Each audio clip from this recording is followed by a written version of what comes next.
Pamiarsa patepang deui dina carita Sunda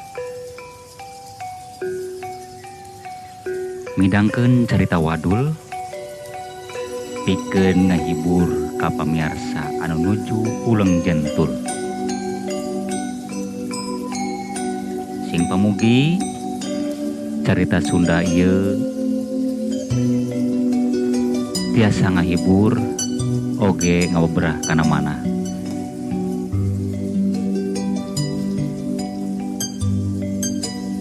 Teu hilap ka pamiarsa anu nuju nongton ieu channel tiga sekawan subscribe saloba-lobana. Mangga urang ngamimitian.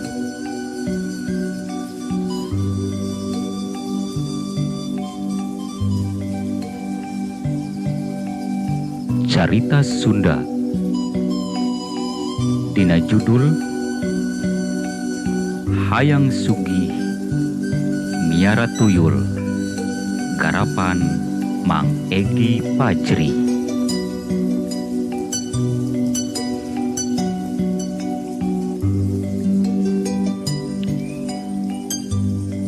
Jang Dodo cik atuh geura dimimitian ya urang geus kebel yang ngobrol cik intina kudu kumaha ya akang kalanjutan anak ya akang geus teu kuat ya ngajalanan kahirupan anu sakieu susah jeung susah bae ukituna kudu kumaha ya akang.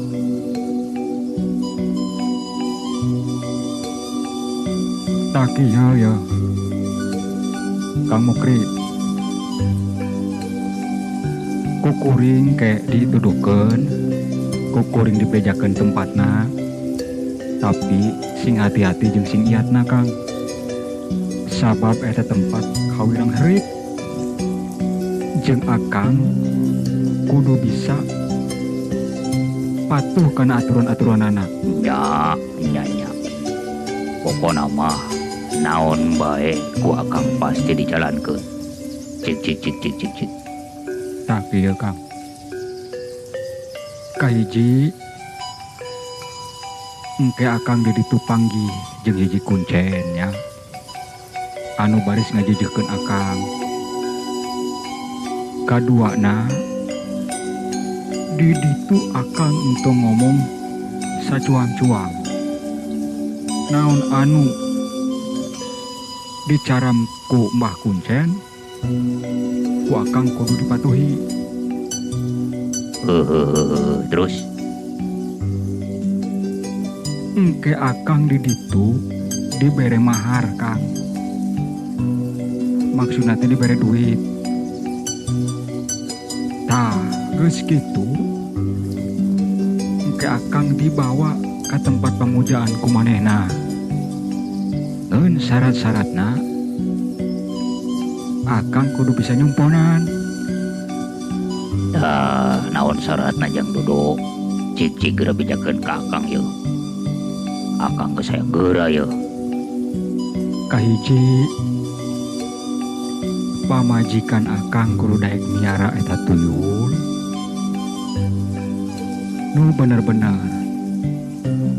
Lamun pamajikan akang teu daek miara teu daek ngurusan bakal aya mamalana Kang. Boh ka akang, boh ka pamajikan akang. Uluh. Cara ngurusanana kumaha tah Jang Dodo? Kieu Kang Mukri. Kahiji pamajikan akang kudu daek nyusuan kana eta tuyul. Terus kudu daek ngabersihan, dirawatlah sakumaha mestina seperti ngerawat anak urang tah Kang. Itu tah. Kumaha kira-kira na sanggup?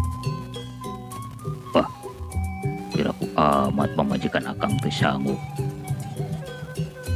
jajeng naronjatkeun kahirupan ieu. Itu bisa gitu Kang, pamajikan kudu diajak dame, kudu sapu. Lain naon, engkena ngebahayakeun ka akang lamun ku akang teu disorangkeun. Atanapi teu dijalankeun. Oh gitu. Lah. Tapi di mana itu tempatna Jang? Tempatna Kang aya di Leuweung Grot. Di belah timur. Lamun di lampahan mah kurang jarakna kira-kira sapoe lah. Gitu. Tapi nu hade patekadan akang kudu buleud. Kudu siap sagalana. Kudu nanggung resikona. Jeung akang kudu patuh bae pokona mah kana aturan-aturan di ditunya. Ngencuan poho pamajikan akang bejaan, lamun bener-bener akang hayang laksana kahayang. Berarti kudu musyawarah atuh yang pamajikan. Atuh puguh Kang. Lah hari kitu mah. Isukan ke akang nek kamimitian mangkat lah. Jadi akang molilah ka di dieu ye Jang Dodo ye. Nuhun pisan ibu bolongan anak. Pokona mah hirup akang pasti ngaronjat lah. Lamun kasorang. Pokona mah akang ge malpo ka Jang Dodo anu geus gede jasana ka akang. Tenang we Jang Dodonya.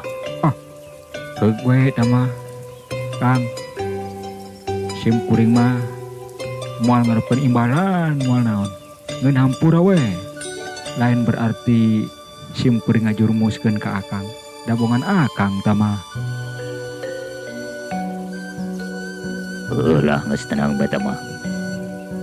Urusan akang tama. Nu penting akang laksana hayang hirup beunghar.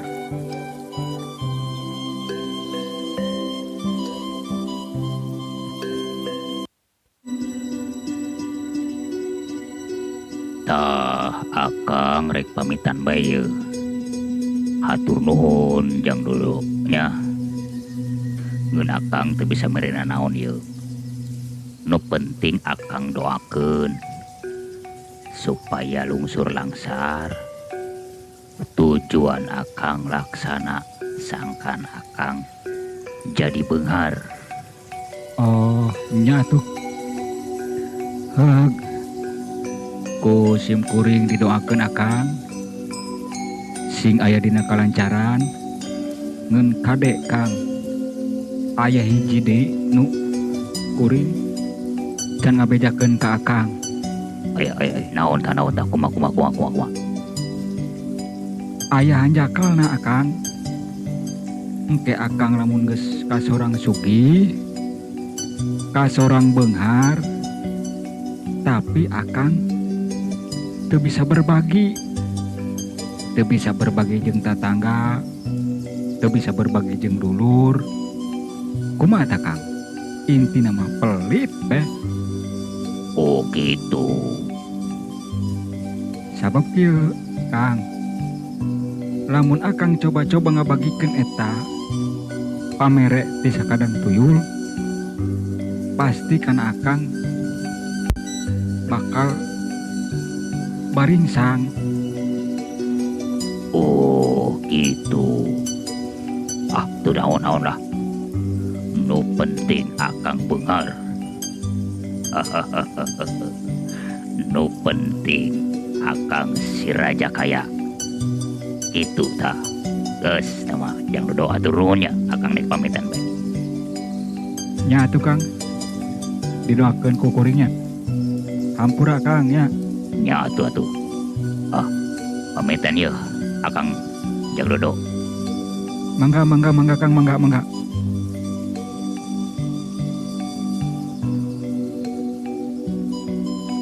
Lah aing geus meunang bungkulungan. Ti si Dodo ya. Berarti mulai diisukan aing kudu ka Leuweung Grot anu aya di belah timur cenah sapoe geuning waktuna perjalanan teh. Leuh, kudu dame heula ya, kudu musyawarah heula jeung si Emeh. Bira ku si Emeh menjadi pamajikan teu ngarojong kana kayang anu jadi salaki. Jajeng kahirupan manehna keneh-keneh wae atuh. Alah,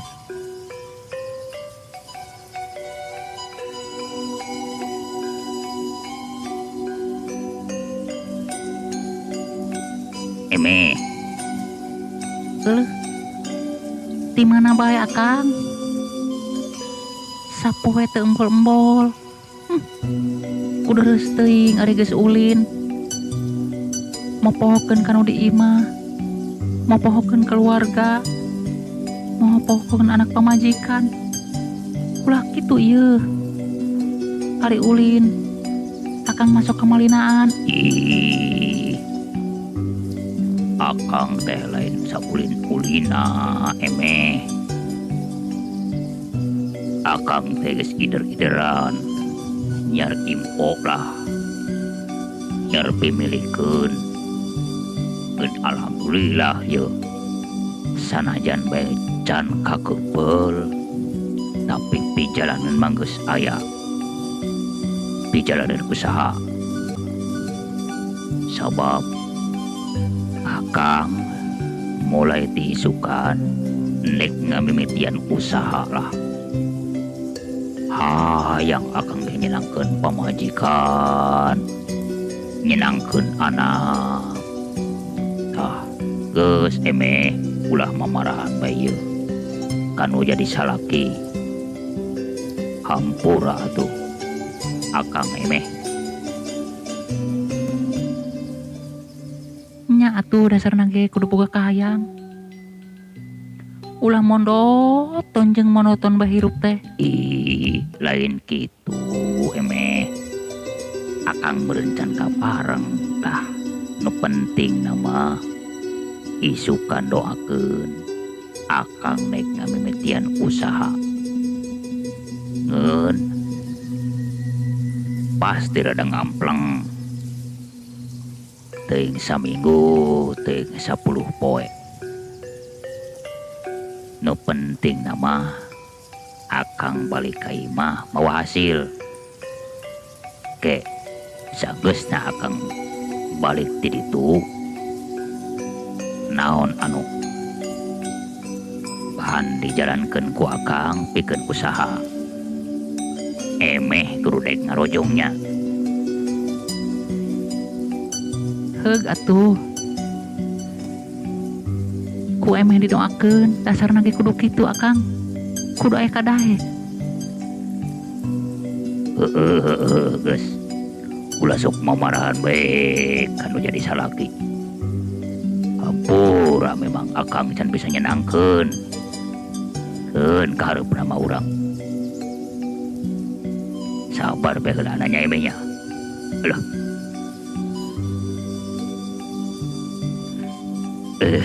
Cik atuh cai Emeh. Akang hanang ieu hayang nginum. Ulah sok dipapageun ku omongan we heulanan. Cik cai eta. Cai-cai herang atuh eta aya kopi mah.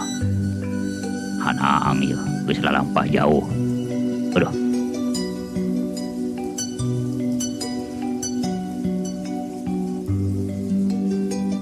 Heueuh atuh. Dasarna ge ulah yang nu aneh-aneh, ja eueuh naon anu dibikeun. Geus gandeng ah. Ulah sok mamarahan bae eta teh. Resep Akang mah ngadenge pamajikan ku marah jeung marah bae nu aya. Lah, cik gadekeun carita. Ya anu penting mah cager hanang Akang ya.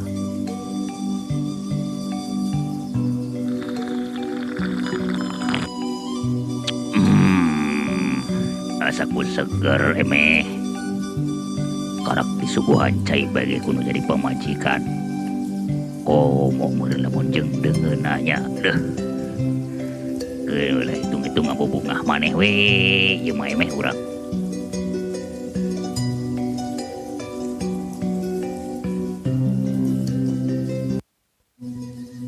Alah, emeh. Geuning geus peuting ya urang euy. Geus lah. Urang geraes. Ngeun kade akang bisi kaberangan. Udangkeun isuk keneh nya. Nya atuh. Dasarna ge geus. Urang geraes. Ja anak urang mah geus talibra atuh lah.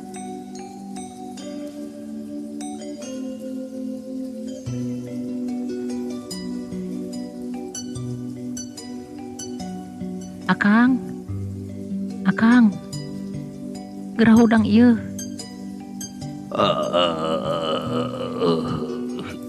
Oyah kumaha ieu emeh. Ieu. Tuh, panon poe geus meletek. Cenah nek lalampah. Ya aduh. Meh we akang poho. Kacapean meureun urut kamari. Balas lelempangan sapoe. Ngeun sanajan kitu ge. Tadi ala aduh ku akang Ya geus aya bolongan mah pikeun usaha. Nya. Nya atuh, sig akang. Sarapan heula tah memeh mangkat. Ngan wayahna we. Dahar ge ngan ukur karo uyah. Ya kumaha atuh? Kayaan urangan sakieu-kieuna. Boro-boro ku barang beuli barang lah. Boro-boro ku barang beuli. Maksudna teh ku hutang geus teu dibere. Ya ku geus gede kaunggal warung. Geus gandeng Sanajan dahar kayu karo uyah ge. Nikmat bae keur akang mah. Uluh. Tah sarapan geus. Iya itu geus. Akang rek mangkatnya. Doakeun kunyaneh emeh. Sangkan akang lungsur langsar usahana teu aya gangguan. Bisa ngahasilkeun. Engke lamun geus hasil tah ku urang dijalankeun babarengan kade. Sing hade ngurus barudak di imah. Wayahna ku akang ditinggalkeun nya. Nya tuh akang. Kukuring oge pasti nu jadi anak mah diurus. Nu penting akang sing jongjon usaha. Ulah aya pikiran ka dieu ka ditu. Geus bosen akang ieu hirup kieu-kieu teuin. Geus isin ka batur. Geus isin ka tetangga. Kudu kumaha atuh? Geus upak deui nyaneh mah. Geus yeuh. Akang nek mangkat yeuh. Cik, nu ade barudaknya. Doakeun akang. Nya atuh didoakeun ku kuring. Lah. Aing ngalampahan waktu sapoe jeput. Moga-moga we di jalan ulah aya halangan harungan naon-naon. Sangkan aing bisa tinekanan, bisa laksana anu jadi kahayang. Moga-moga bae Mbah Kuncen keur aya. Dah hirup geus bosen dirurung ku kasusah jeung kasusah bae. Keun anu pernah ngahina ka aing, anu nyajeleh ka aing, anu nganyerekeun ka keluarga aing, awas kareupnakeun. Duleukeun aing lamun geus beunghar. Kasebut pannya si Mukri cenah geuning hartana loba. Si Mukri cenah sawahna lega. Si Mukri mobilna pabalatak. Walah. Senang meureun aing ai kitu mah. Leuleuh pamajikan Louis nya pamajikan urung herang brut bret. dina suku, dina leungeun, dina ceuli, dina beung. Waduh, pamajikan saha cenah eta? Pamajikan Juragan Mukri cenah. Waduh, saha nu senang aing, saha nu gagah aing. Uluh, teu karasa yeuh waktu geus murid. Teu karasanya di lampahan mah geus nyampe yeuh ka si leuweung. Uluh. Ieu leuweung mun leuweung liwung kieu nya. Duh.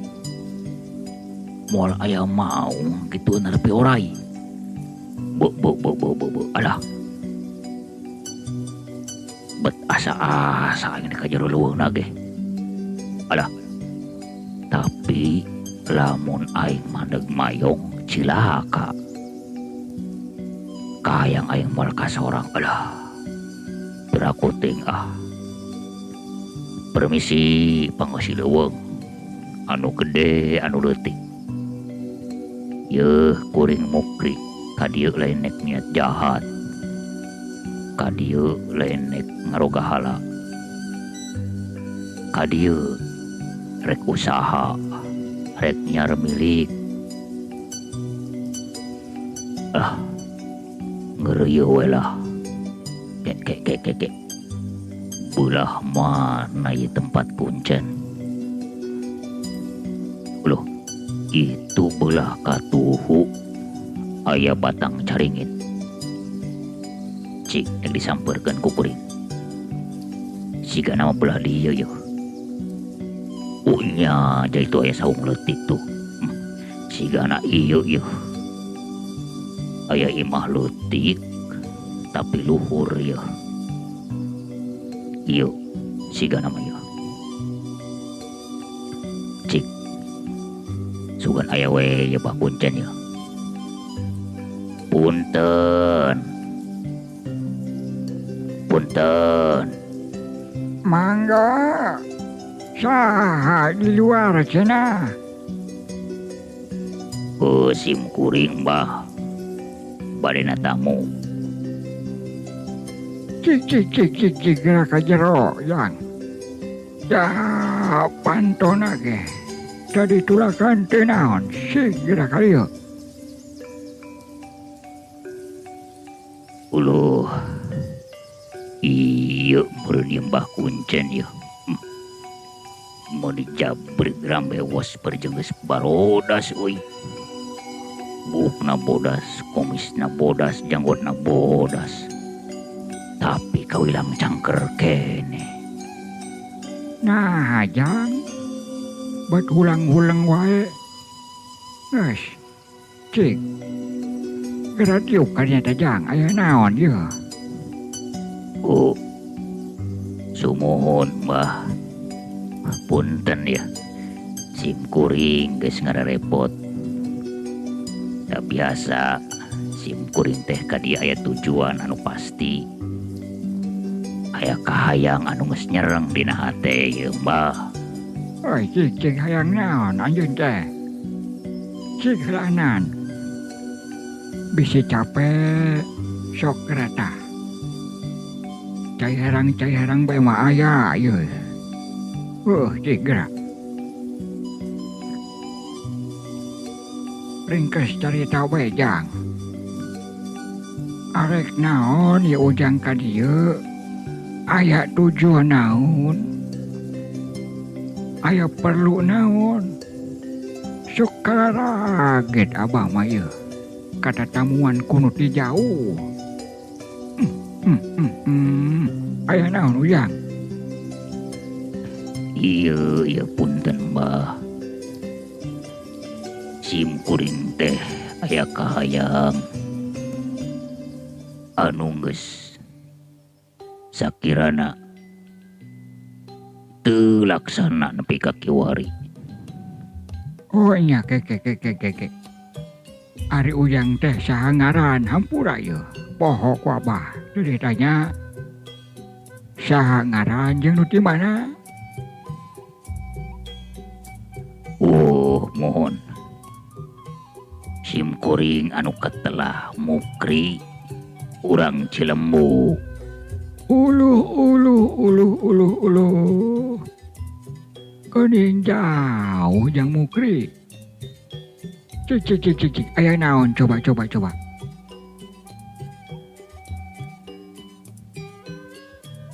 Kieu Abah.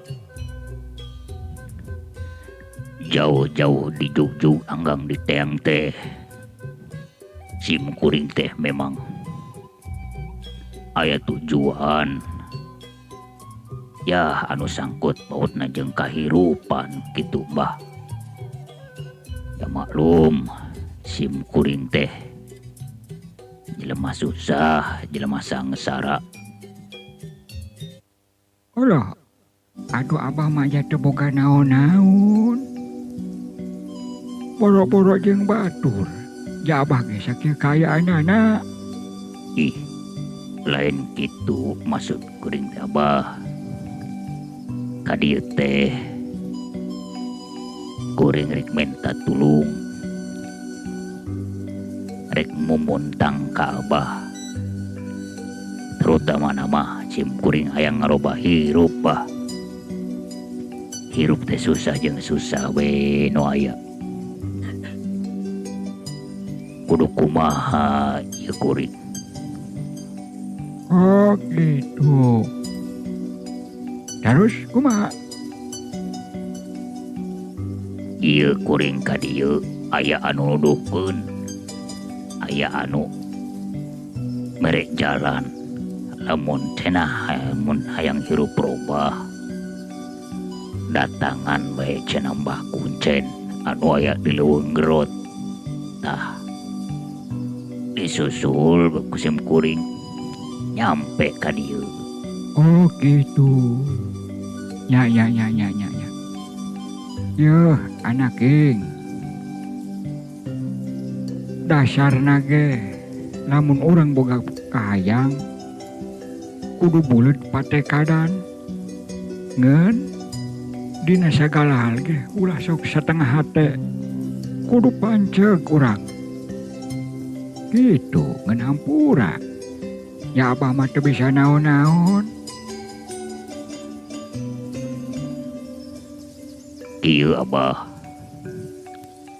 sim kuring minta tulung, minta pamuntangan. Si kuring bere pijalaneun pikeun ngaronjatkeun hirup. Naon bae anu bere pituduh ku Abah, kuring siap ngajalankeunana, siap ngalaksanakeunana. Naon bae ieu mah nu penting hirup kuring laksana Abah, jadi beunghar, jadi sugih gitu dah. Pamiarsa anu mika cinta kana carita Sunda. Carita Sunda dina carita wadul anu judul Hayang Sugih Miara Tuyul. Urang cekapkeun dugi ka dieu. Insyaallah urang lajengkeun dina episode anu salanjutna. Permios.